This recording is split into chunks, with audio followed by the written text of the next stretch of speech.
Mamase terbaik. Mamase terbaik. Apa itu terbaik? Singkat-singkat saja Pak. Itu tertib.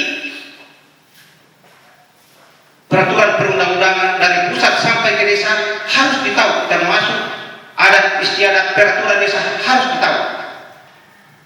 Satu. Yang kedua, efisien, tidak boleh hambur-hambur.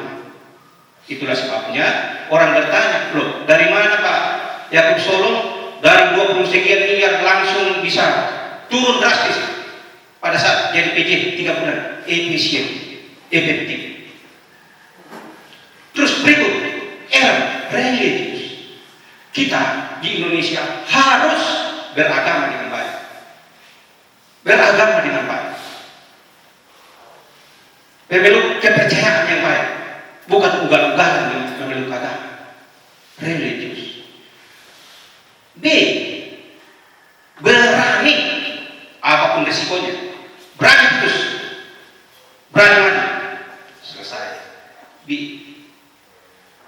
Baik. Terbaik. A. Adaptif. Apa itu adaptif? Kita mampu beradaptasi dengan digitalisasi daerah ini. Bagaimana mengurus kabupaten, bagaimana mengurus rakyat, bagaimana mengurus desa, bagaimana mengurus dusun, bagaimana mengurus kantin, semua harus digitalisasi. Integritas kita. Orang masa harus dipercaya, jujur. Kalau tidak bilang tidak, kalau bisa bilang bisa.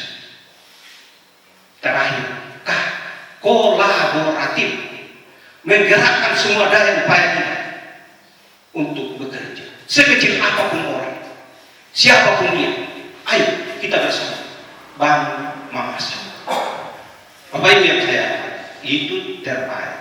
Jadi dulu apa yang dimaksud dengan Pak Dr. Yakub Solo baik Mamasa baik, itu di dalamnya ada 7 huruf punya arti.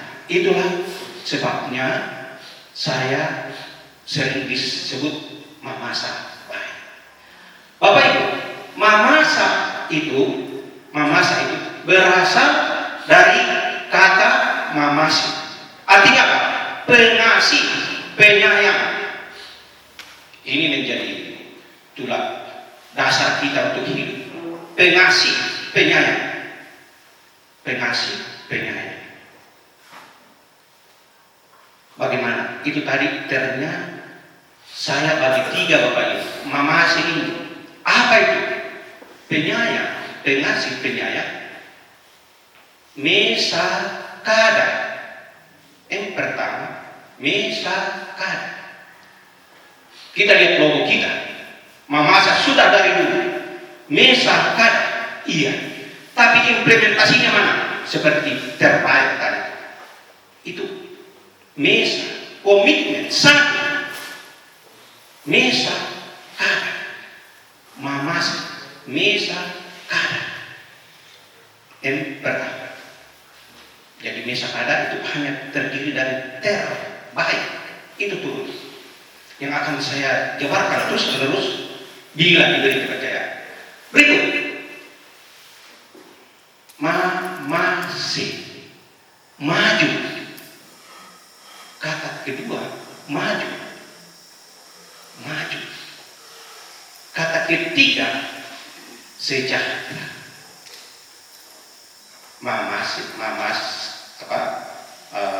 Mesakada, maju, sejahtera. Itulah Mamasa. Pengasih, penyayang, komitmen kita di sini. Bapak Ibu yang saya hormati, banggakan. Bagaimana saya bisa mewujudkan? Sudah saya sampaikan tadi. Terintegrasi pun kita buat peraturan, termasuk juga KPU nanti dia harus berikan pada kami apa poin-poin yang bisa dibawa dalam visi misi. Kenapa terintegrasi? Jangan salah jalan. Berikut, bagaimana dengan keadaan Mamasa yang saat ini? Kalau Pak Ketua tadi menyampaikan, wah dalam keadaan terburuk, defisit. Menurut saya, defisit masalah keuangan dan lain-lain. Menurut saya Pak Ketua, minta maaf, menjawab dulu. Defisit keuangan itu hanya dampak. Itu hanya dampak. Tapi apa penyebabnya? Sumber daya manusia yang defisit. Tepuk tangan untuk saya.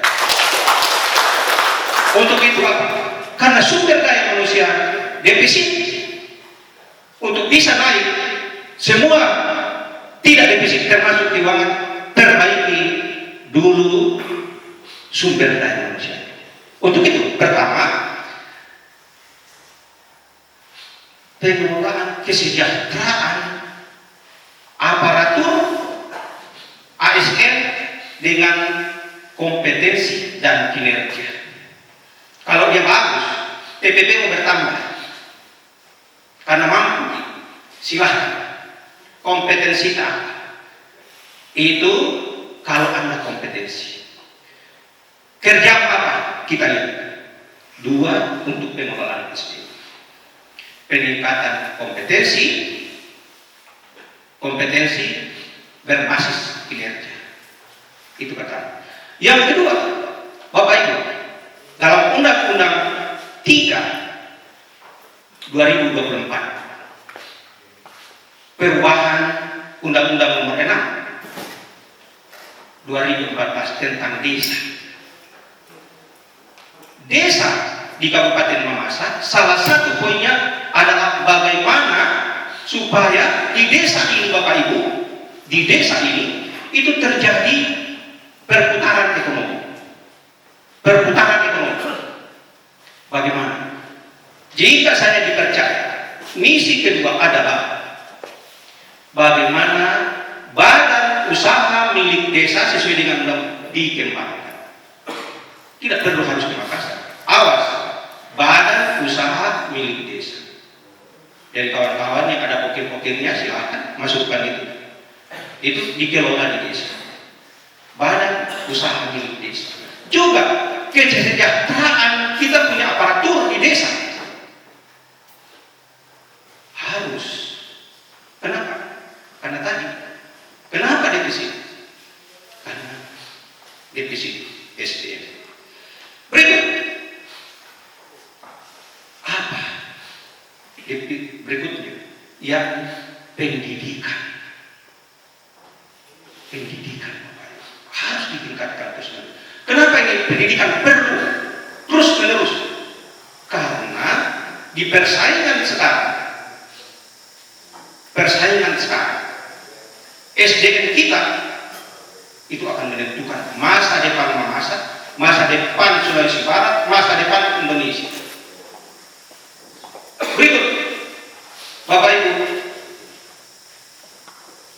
menguatkan pemerintahan yang defisit. Sudah tadi saya sampaikan. Ada saat tinggal dikolaborasi. Berikut,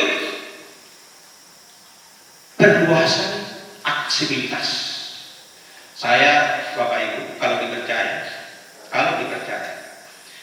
target saja dalam satu tahun semua lampu di desa-desa, jalan-jalan desa sudah terang benderang.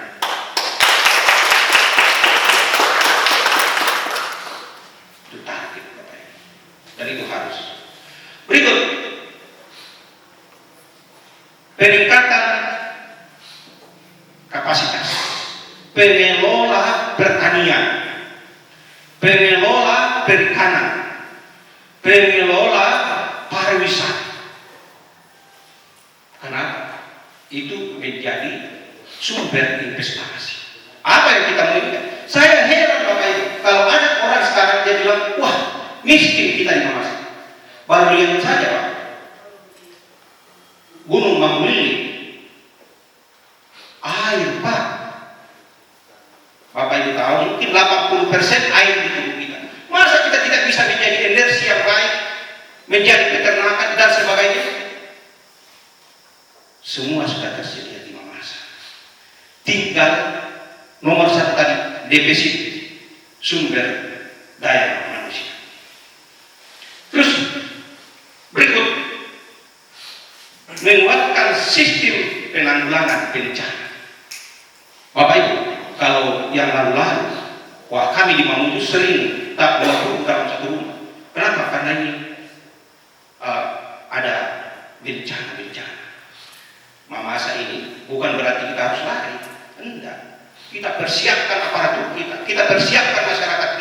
kita siapkan anggaran untuk bagaimana tetap hidup tenang meskipun ada gempa-gempa dan lain-lain.